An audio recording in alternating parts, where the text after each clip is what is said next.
कभी ध्यान दिया है कि इतिहास की किताबों में ना कुछ अक्षर चुपचाप गायब हो रहे हैं? सदियों से जो हम तारीखों के साथ बीसी और एडी लिखते आए हैं, वो अब बदल रहे हैं। तो चलिए आज इसी दिलचस्प कहानी को समझते हैं कि आखिर हो क्या रहा है। आप अगर आज के अकादमिक लेखों को देखें या विकिपीडिया ही देख लें, तो इतिहास की तारीखों के साथ ना कुछ नए अक्षर दिखते हैं। तो सवाल यही उठता है कि भाई बीसी और एडी को क्यों बदला जा रहा है? मतलब इतने समय से तो सब ठीक ही चल रहा था।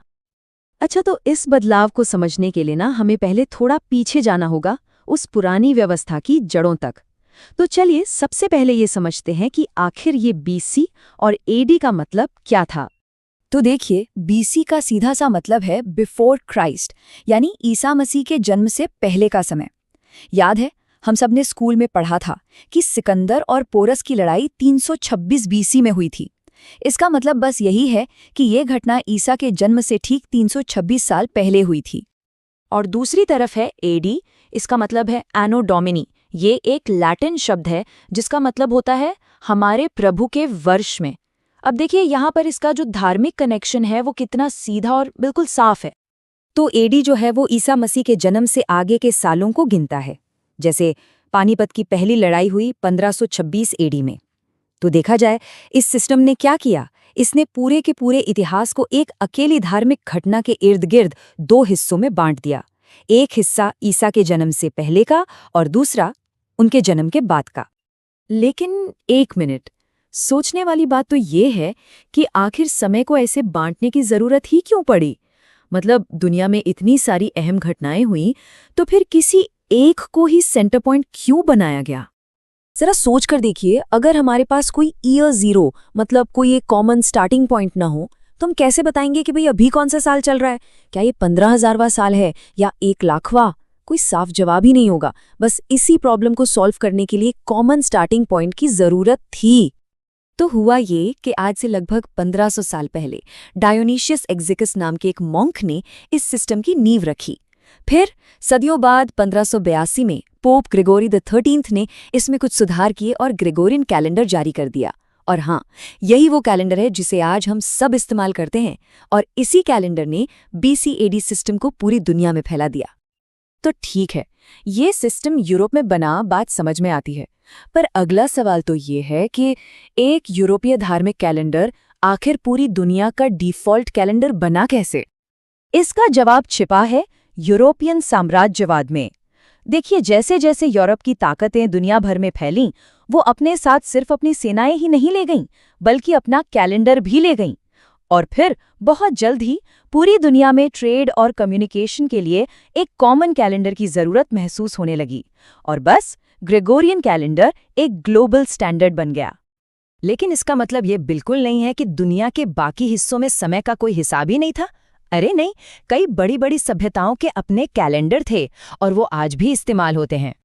इस टेबल में सबसे दिलचस्प बात पता है क्या है? ये कि अलग अलग कैलेंडरों के ईयर जीरो कितने अलग अलग हैं। जैसे इस्लामिक कैलेंडर शुरू होता है पैगंबर मोहम्मद के मक्का से मदीना जाने की घटना से। हमारा भारतीय राष्ट्रीय कैलेंडर यानी शक संवत ग्रेगोरियन कैलेंडर से 78 साल बाद शुरू होता है। मतलब अगर ग्रेगोरियन कैलेंडर में साल 2025 है तो शक संवत में 1947 होगा। कितना अलग है ना? तो चलिए अब वापस आते हैं अपने मेन सवाल पर। अगर पूरी दुनिया ने बीसी और एडी को एक तरह से अपना ही लिया था, तो फिर अब इसे बदलने की क्या जरूरत पड़ गई? बदलाव बहुत ही सिंपल है। देखिए, जहां पहले बीसी यानी बिफोर क्राइस्ट लिखा जाता था, अब वहां बीसीई यानी बिफोर कॉमन एरा लिखा जाता है। और जहां एडी यानी एनो डोमिनी था, अब वहां सीई यानी कॉमन एरा हो गया है। अब इस बदलाव के पीछे जो सोच थी वो थी इंक्लूसिविटी, यानी सबको साथ लेकर चलना। दुनिया भर के स्कॉलर्स का ये मानना था कि एक ग्लोबल स्टैंडर्ड ऐसा हो जो किसी एक धर्म या एक कल्चर से न जुड़ा हो। इसीलिए कॉमन एरा यानी एक साझा युग, इस शब्द को चुना गया। ये सबके लिए न्यूट्रल है।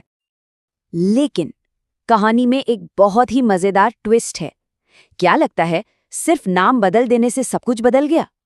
तो क्या इसका मतलब ये है कि हमने उस पूरे पुराने सिस्टम को ही छोड़ दिया, वो सिस्टम जो ईसा मसीह के जन्म पर आधारित था?